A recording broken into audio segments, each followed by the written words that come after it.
Good afternoon all. हमने पढ़ा था स्वर संधि में दीर्घ संधि, गुण संधि और वृद्धि संधि।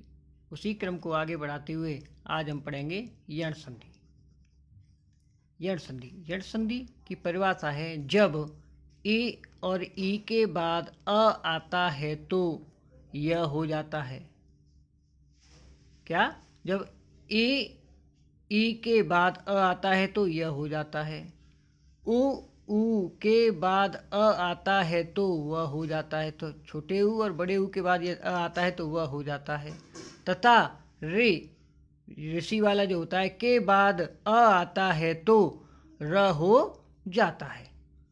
इसको हम एक बार पुनः देखेंगे। जब ए ई के बाद अ आता है तो यह हो जाता है यह। ओ ऊ के बाद अ आता है तो वह हो जाता है। तथा री के बाद अ आता है तो र हो जाता है। जैसे अ ई के बाद अ आया तो यह, ऊ के बाद अ आया तो वह और री के बाद अ आया तो र।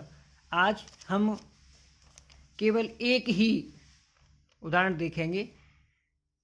ई के बाद अ आया तो यह वाला, केवल इसी का उदाहरण देखेंगे हम, क्योंकि ये संधि बहुत ही कठिन है।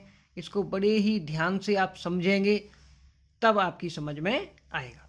जैसे उदाहरण है, शब्द लिखा हुआ है प्रत्येक।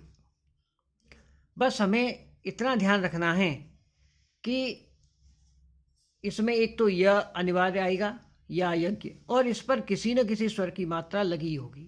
हमें बस ये ध्यान रखना है कि यदि आधे अक्षर के पहले कोई भी आधा अक्षर, यदि या यज्ञ के पहले कोई भी आधा अक्षर है, उस आधे अक्षर पर हमें छोटी ई की मात्रा लगानी है।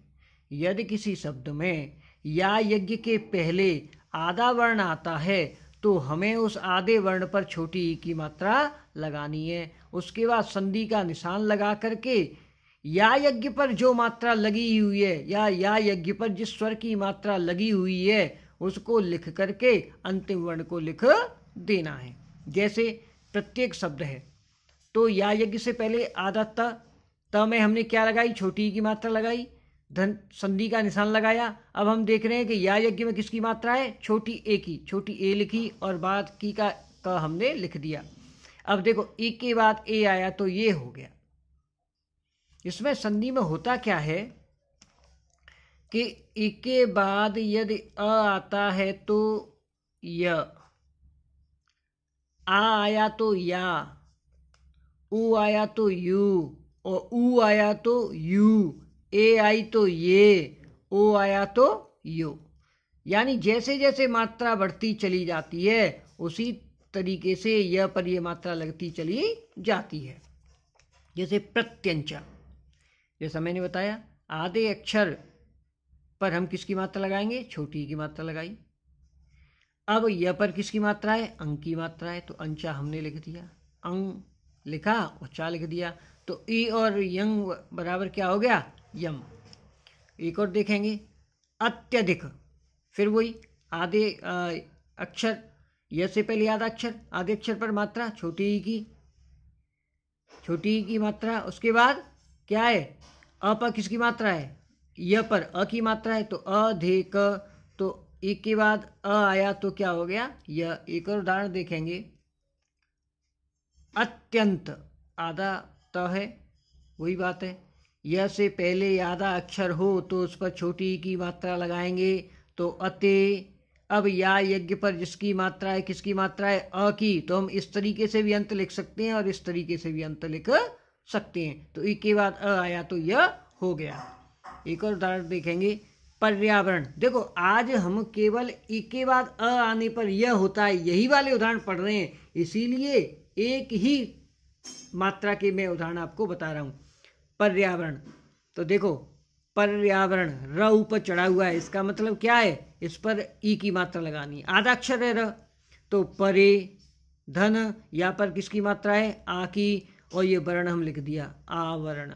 तो ई के बाद अ आया तो क्या हो गया? या। एक और देखेंगे पर्यंत, फिर वही र ऊपर है तो इसका मतलब क्या है? आधा है, तो परे धन किस पे यंग य पे किसकी मात्रा है? अंकी, तो अंत। ई के बराबर अ तो यंग।